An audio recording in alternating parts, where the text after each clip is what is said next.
Hey, it's Miss Roberts back again with another math YouTube lesson. If you haven't watched Mondays, then please go back and watch that first. And today we will be starting again with a few short announcements before we do a warm-up together and then our classwork for today, and I'll leave you with a check-in question. Just a reminder that on Friday you'll be submitting some work on Google Classroom, and the work that you'll see on Google Classroom is taken from the check-in questions, so it's really important that you feel confident with your answers to those before you get to Friday. Ways that you can get extra support are by signing up for tutoring sessions online. Please check the link. It's posted on Google Classroom. All right, let's do some math. Before we start, please make sure that you have a notebook or paper and something to write with in front of you. Our quote for today is, "Education is our passport to the future, for tomorrow belongs to the people who prepare for it today." Again, this is a reminder of our schedule for the week. Today's Wednesday, so you should be making sure to watch the YouTube video, which you're already doing, and then also working on Freckle. Make sure that by this point in the week, you should have 25 minutes already done so you can be on track to finish all 50 minutes by the end of the week. There also are lunch clubs today, so make sure to look at the bulletin for information on that so that you don't miss those. They're all happening at 1 p.m. Also a reminder that you can be getting feedback on your work. And so if you want feedback on Monday's exit ticket, so the check-in that I gave you at the very end, you can be emailing me a picture of that. You can also do that with the check-in that I give you at the end of this video. You can also sign up for one-on-one or small group tutoring. There are still times that are available on Thursday morning, so please check the sign-ins for chances to sign up for that. Today's warm-up is based on Miss Ulrich's ice cream sales. So I talked to Miss Ulrich and she told me that she buys her ice cream from Foods Co. to sell for her fundraisers. So one of the ones that she buys are the snowboard sandwiches. And as you can see from the ad, these are $2.50 and they come as a 12 count. So that means that it's $2.50 and there's 12 per box.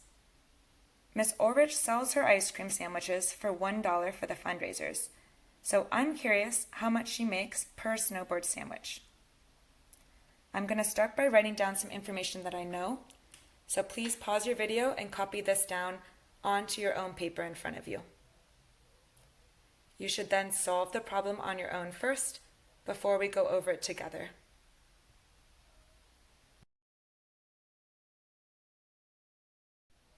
All right, let's go over the warm-up. So I'm trying to figure out how much it costs per one, because I already know how much Miss Ulrich charges per one. So I've decided that I should figure out how much each ice cream costs if there's $2.50 for 12. So I'm going to divide $2.50 by 12 to figure out the cost per sandwich. So I've done that on my calculator, so I use my computer for this, and I see that it's 0.208333 and then it keeps on going. I'm going to round this because I know for money we just look at the first two after the decimal point. So if I'm going to round this, I see this is an 8, so that tells me to round up. So I'm going to say that that is equal to 21 cents.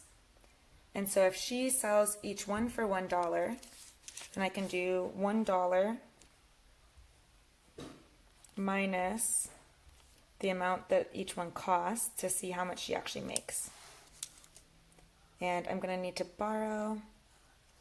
This becomes 10 over here to borrow to get this a 1. Cool. So I can see that she actually makes 79 cents per ice cream sandwich.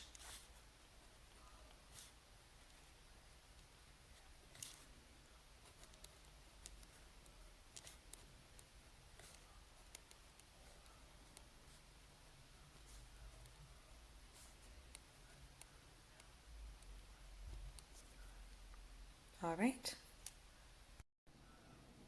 Our task for today is to help Miss Ulrich raise as much money as possible for MLK through her ice cream sales. So I did a little bit of research, and I found out that at Foods Co. you can get the Arctic Blasters for $2.79, and it's a box of 12. I then looked at Target and I saw that you can get Fudge Pops, and it's an 18 pack that costs $4.99. So we're trying to figure out which of those two is cheaper per ice cream. So again, please pause the video and solve this however you would think to solve it to figure out which one you think is cheaper, Foods Co. or Target.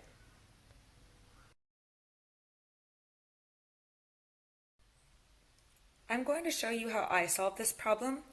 There are different ways that you can solve it, so you can use this to go through and see if you got the same answers, but it is totally fine if you solved it in a different way. For me, it seemed important to organize my work, so I started by dividing my paper for Foods Co. and Target so that I could find the cost for each one and then compare the total amount. So I wrote down what I knew. I knew that at Foods Co. it was $2.79 for 12, and at Target it was $4.99 for 18. Then I used division to figure out the cost per ice cream at each. So I did $2.79 divided by 12 and got 23 cents. And then I did $4.99 divided by 18 and got 28 cents. That told me that at Foods Co. it was 23 cents per ice cream, and at Target it was 28 cents per ice cream. So my final answer was that the Foods Co.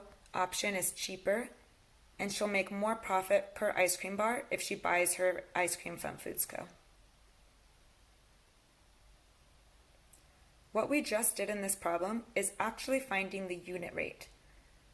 When I solved my work to get the cost per one bar, that is the unit rate because it's the cost per one. So when we're talking about unit rate, it tells us the rate in lowest terms, or in other words, the amount for one. So I like to think of it as being like, if I'm giving you a rate, thinking about what it would be per one.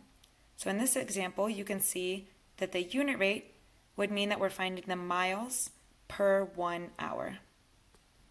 The unit rate is really helpful when we're comparing different costs of things or different speeds because it helps us so that we can get two different things into the cost or the speed per one and then make a direct comparison. We can see the example for that in our food example that we just did.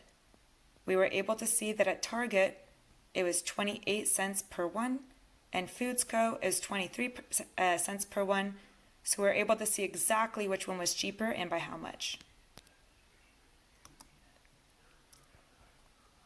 Checkpoint 2 for this week is for you to calculate the unit rate per serving.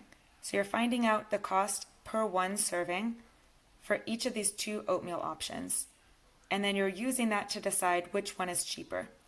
Again, this will be part of your assignment that you need to do on Google Classroom on Friday. So if you get stuck on this problem at all, please contact Miss Roberts so that she can make sure that she's helping you and you can get feedback on your work before Friday. Have a good rest of your day.